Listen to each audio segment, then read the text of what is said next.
Welcome to the Whitetail Obsession Podcast with Dave Richmond and co-host Chris Worthing, where we talk and teach everything deer and turkey hunting related. Follow along as we help teach you tips and techniques about hunting, food plots, and habitat management strategies that everyone can use. Dave, are you raw or just Raw. chafed? Or I'm you just chafed chafed? I'm chafed and raw. He's chafed and raw. Podcast 86. Chris is back in action, and Woo! I Got it saved this. fixed. I have 2 screenshots of something I got to add. So you've been missing. Missing in action. You've been missing in action. So you got a lot of explaining to do. What happened? Technical difficulties. What happened? This computer crashed. It kept blue screening, and I guess the diagnosis from the technical store that I took it to said that it was the RAM, which some kind of memory. hmm I'm not a techno guy, so We know that. yeah. So they replaced the RAM in it, and it seems to be running fine. And you're back on the podcast. Back on the podcast. So you've been missing 2 weeks now? 2 weeks. Yeah. Yeah, we made a podcast. Remember, because I had to restart the computer 4 times, and hmm it took us 2 days to get it Yep. recorded. Then we because the recorded 2 thing weeks kept ago crashing. at the camp there. Yeah, Well, well, we did that on your computer here at camp, yep. and And then last like I week I said, did solo. yeah, you did a solo one, so I missed out. Now I did go back and was able to post one. It came out yesterday. hmm One of the back issues. Yep. And you're going to send me another one here. Oh, am I? You are from 2 weeks ago. Okay. And then I'm just not going to upload the solo one, hmm obviously, because I'm not allowed to upload your video. Well, it'd just be audio anyway. I didn't do video. Yeah, that's true. But if they want the Oh, audio version, they can go over to the Spotify or Apple and get that. hmm Yep. So 2 screenshots. what do you got on screenshot? First one, it was a comment. It says, "Dave, where is Chris?" Yep. I responded back to him and said, computer difficulties. Yeah. I said he'll be back. Second comment was from another guy. He says, "Dave, where is Chris? Did you guys part ways?" I said, "No, we did not part ways." I said he has computer difficulties and he will be back. That was probably the guy that said he can't stand me and I'm always fooling around. Probably. He said he hated you. Yeah, he wants to know if I'm gone so he Yep. can come back and listen. Yep. Too was like- bad, mister. I'm That was still like- here. That was like 3 years ago. Yeah, I remember that. that dude was bitter. He was. didn't He was like mad me. at. He was mad at you. He didn't like me. All right, so that's out of the way. You're back. Computer's fixed for now. Yeah. See what happens. So I don't want to turn this into a huge thing, but we both have Raw T-shirts on, and we did make a partnership with Raw, and it's Raw Frozen Scents. It's something that was actually in the works for what, 8 months or so? At least, Back- because it was last year, I think, at this It was time. in a winter Well, time, it was wasn't it? around archery season sometime. Okay. when Yeah. there- So, and I want to say first, I actually got now Raw Nationwide Scents is from Nationwide Scents.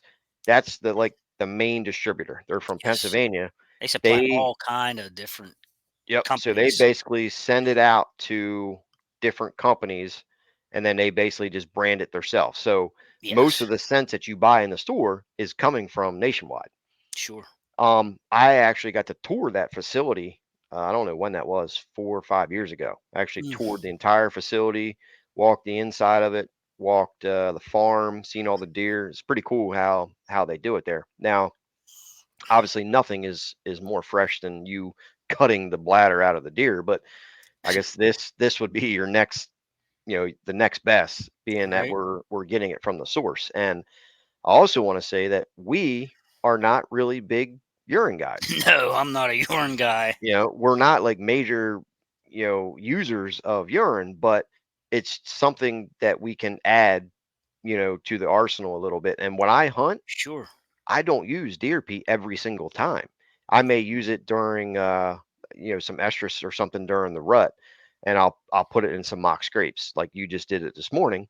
Yeah. Your first time using it, you put it out Yep. in some mock scrapes and you put some cameras on it. I'll be Hmm. putting it out next weekend at my farm when I plant my food plots in some scrapes, and I'll have some cameras over it as well. Um, but I'm pretty excited about it. I'm not going to, just because we're using it, I'm not going to be using it more often.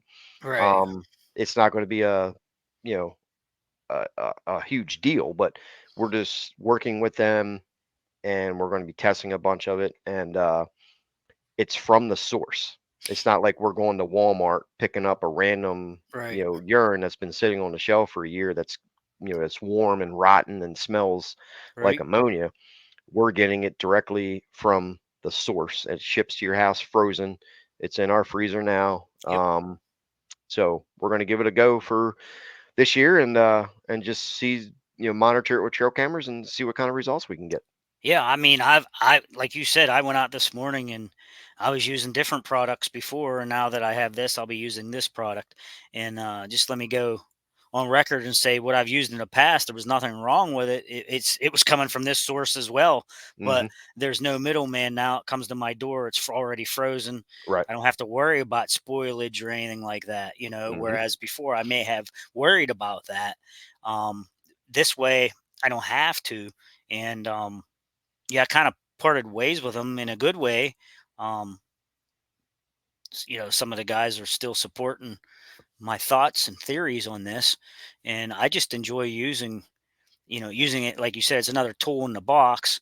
And inventory wise, I love doing the mock scrapes this time of year and proving that you can use scents this time of year. But I'm a huge gland guy, so not to get too deeply into that, but I love to use the glands in conjunction with the urine, and it just makes the whole mock scrape thing just come together and so Hmm. enjoyable for me. I loved getting trail camera pictures of nice bucks. Yep. I've had good luck with scent in the past. I mean, it's been years since I've really kind of focused on using any, but you can't see it. But this buck to my left here, I shot this buck with ester scent probably 12 years ago. I mean, it came running to my. I had a wick out in the tree. It came running to it. I was able to shoot it with my bow, and it's sitting on the wall. Years ago, I used to work with another company, probably 7 8 years ago, that sold frozen scent. Had good luck with that, but it's not a major. It's not really a major Well, player. in years past, I mean, um, I've tried using scents and things, and to be honest, I never killed a deer with scent Hmm. that I know of, with two exceptions. Back in the day, I used Dan Fitzgerald's Vanilla Killer, Mm, and back before we had antler restrictions, I had a spike come in, and I ended up killing the spike, and he followed that drag line that I made with the Vanilla Killer, and like I said, back then no restrictions, and I was just out to feed the family, so mm, I shot a nice fat spike with it, and then 2 years ago, using another company, which the one I just came from, um, I was using their lure, and I had freshened it up before I went up into the tree. And the night before, I had a good experience where a buck came in, and I believe this was the same buck that I shot. And he was chasing some does around. He just tore a snot out of the tree that I had made a scrape under and things. And I came back the next night. I actually, not the night. I took off early the next day from work and freshened it up, and I killed that buck. Coming to that scrape tree again the next evening, total daylight though. This time, where the night before he'd come in right before dark, and I pulled back and I couldn't see him very well through the peeps I passed, and just figured, oh well, it just wasn't meant to be. And then the mhm. next night, I ended up killing that 10 point, and those are only the two instances that I've ever really killed a deer coming to scent. I How think about you? I've killed 4 bucks with scent, and one was this one over here on the wall Hmm. from years ago. They didn't have frozen scent back then. It wasn't. I don't think it was thought of. Um, I killed that one, and then I have European mounts over here across from me of 3 of them that I killed with frozen scent from 7 or 8 years ago. So I guess I can say that I had most of my luck using scents with frozen scent. Um, So we'll see. Do you need it? No, you don't need it at all. No, You don't yeah, need it to kill a buck. no, Is it cool to have and could benefit you? Sure. sure. And we're going to put that to the test this year. Yeah. One of the things I'm interested in is one of those foil packs that they sent us that has it's kind of like a deer dander or something on a pad Hmm. frozen, Hmm. and you can just hang it in a tree. That's kind of interesting. Yeah, Remember I haven't used Fitzgerald it. came out with something like that years ago too. It was called deer dander, Hmm. basically. Yeah, Yeah, it was some kind of yeah, powder. I'm yeah. So interested. yeah, I'll be using it next I'll be Saturday. I'll be trying Um, stuff out, man.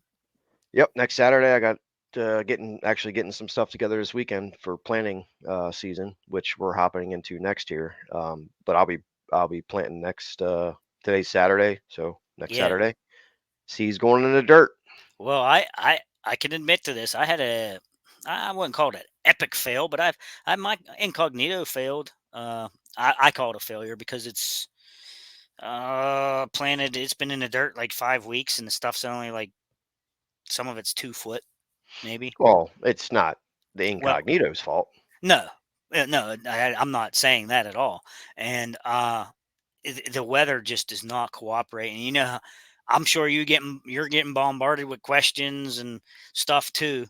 And maybe that's a future podcast, how we can correct what you've had. You've had something planted, it's bombed, and now how can you correct this? Well, what Hmm. I did is I ended up this week going out and getting uh, a bunch of winter wheat and some buckwheat, and I went ahead and I had sprayed those areas of incognito with 2,4-D, killed off that broadleaf that was coming in and stealing nutrients from an already faltering crop of incognito because of the weather. And Faltering. it's faltering, all right. Well, you seen it. Dave was here, and you can attest to this because I showed it to you. They were mowing off my incognito. They were actually eating it.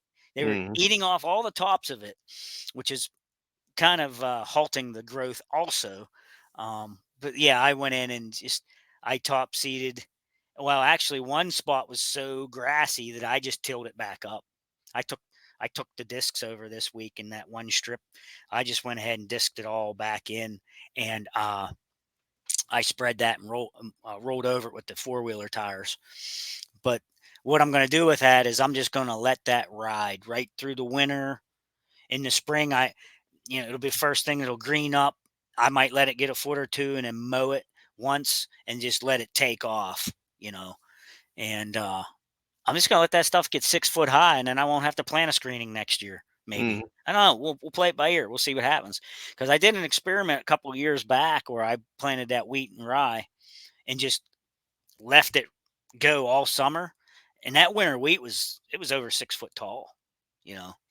And being that it's just in a strip, if the seeds come off and fall, I'm not worried about it.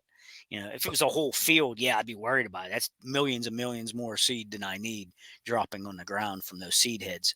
But being that it's in that strip, I'm just going to do a little experiment again. See if I can get away without planting screening. You and your I experiments. love experiments. But my clover plots look good. I sprayed them again with IMOX, the second spraying of this summer. So I'm done for the year with clover. And we got some rain expected next week. So I may be putting in my wingman next week. Mm. Yep. I'll disc it once real quick, grade it out with the chain harrow, Hmm. and I'll probably spread that on top and let it rain in. Yep. Well, So I'll be all set.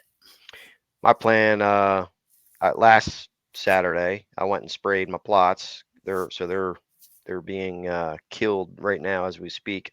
Hmm. Um, and then this weekend, I'm going back and planning wingman. I would be adding wingman, and I got the domain oats.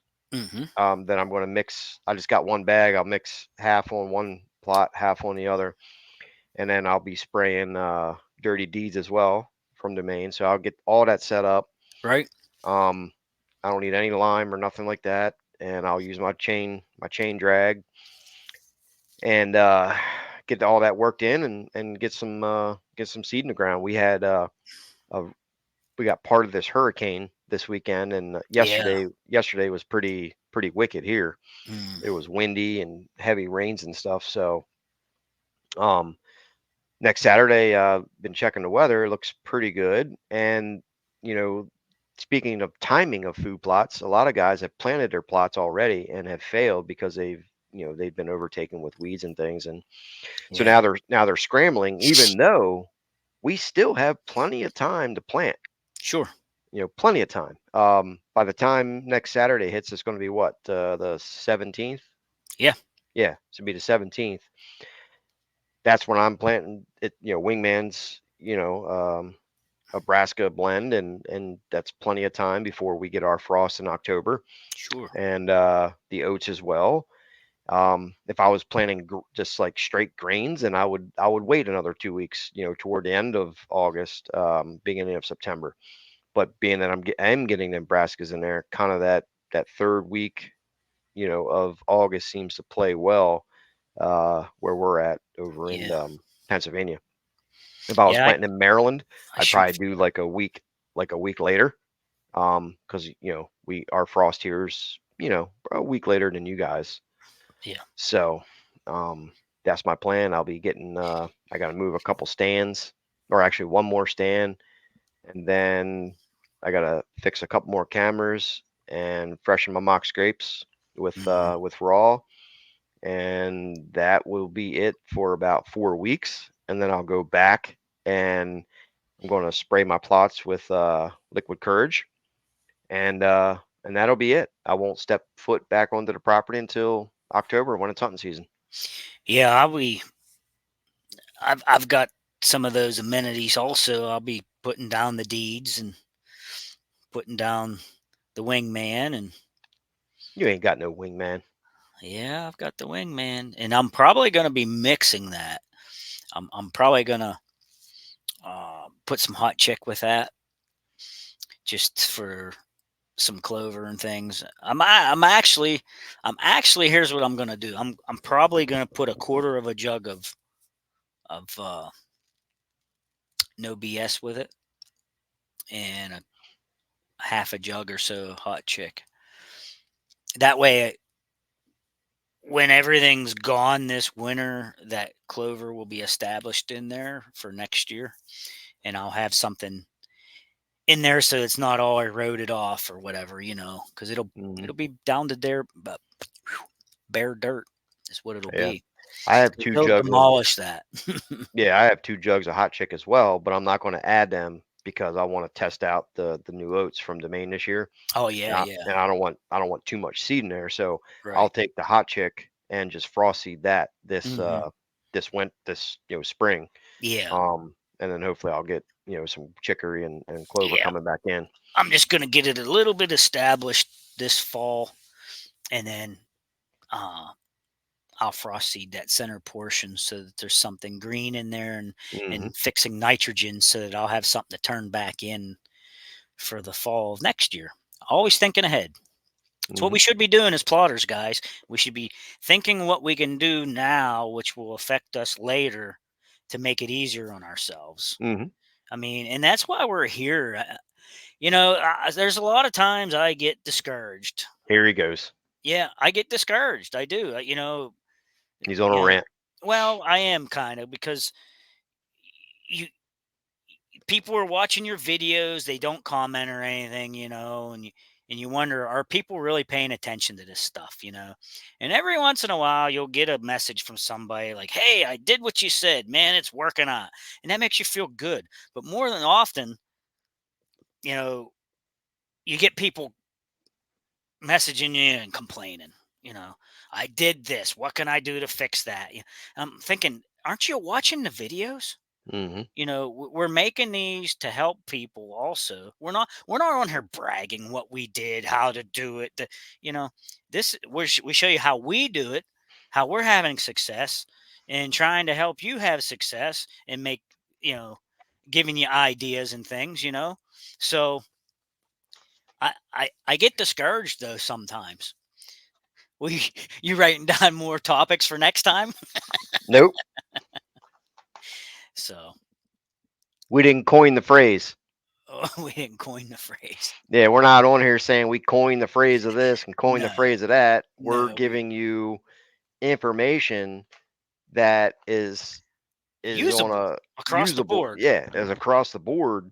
And we're not on here, like Chris said, we're not on here bragging, say, No, oh, we came up with this or we came up with it. We're giving you basic information, but also there's more tips in there and things other than being basic, but we're giving you the basic information to succeed yeah, and not on here bragging about, oh, I did this, I did this, I did this, I came up with this. I no, you didn't. right. It's like it's just I don't know. It is frustrating. Well, not only that, but like I just talked about an instance where basically I failed. It wasn't my fault. Everything was on point with the soil test and the seeds great, and the weather didn't cooperate. You know, so I was just telling you how I'm going to fix that problem.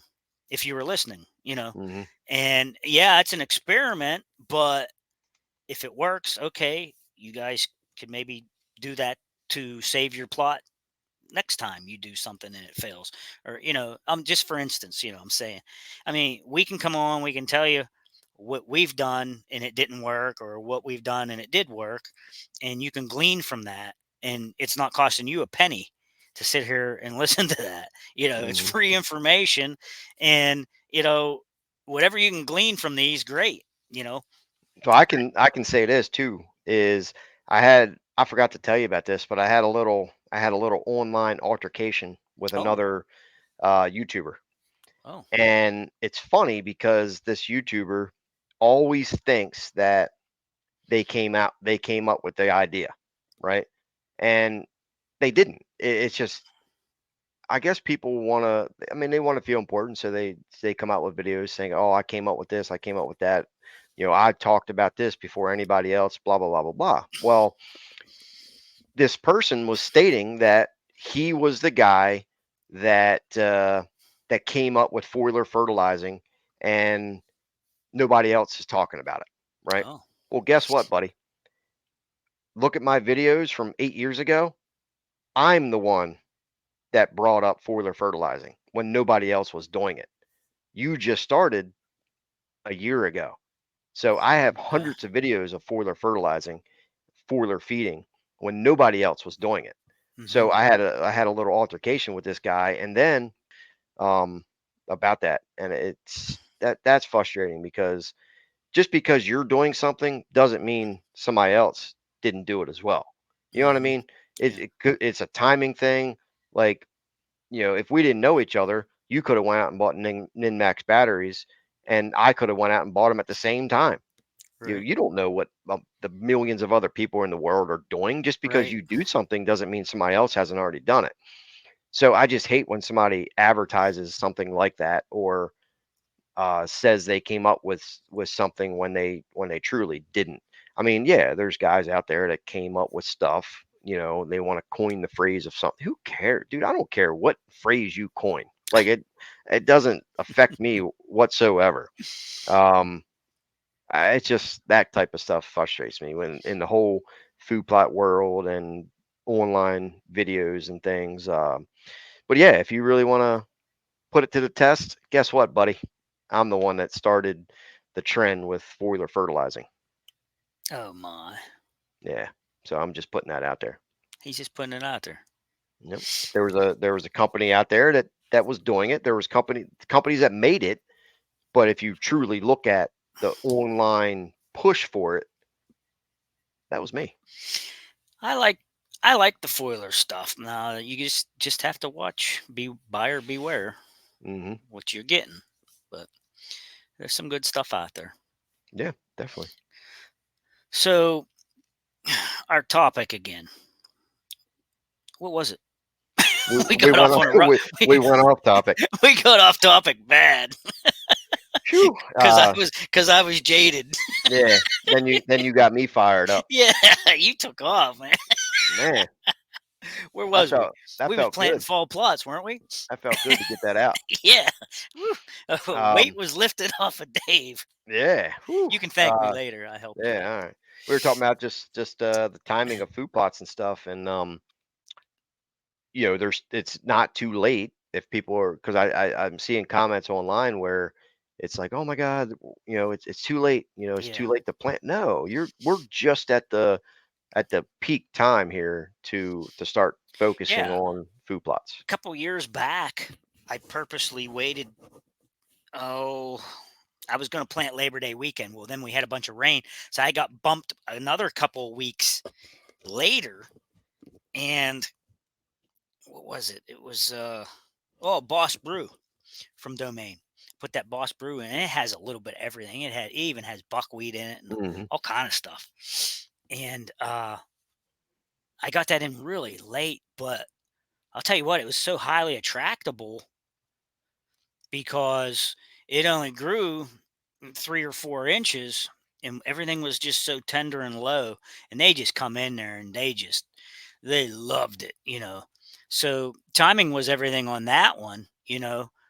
Uh, it went in my favor, and you can manipulate deer like that too with the planting date that you use. Um, a lot of these guys that went so early and was planting this stuff in June, what do they got to look forward to? Unless they're in a southern state where that comes in September. Hmm. Okay, they might be good on timing there.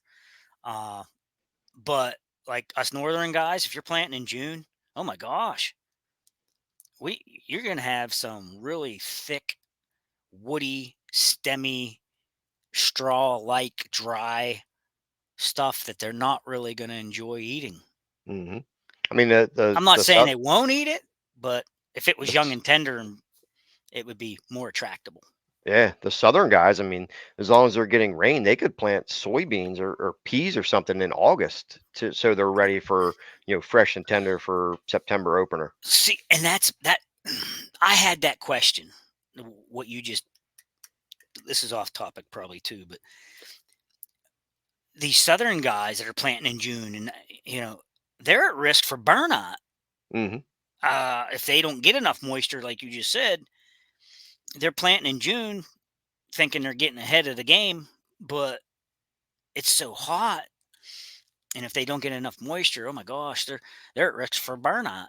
Hmm. Whereas up here, some of the stuff got planted, like my incognito got planted, and it rained that week, and then 4 weeks no rain, nothing, and you can't stop weeds.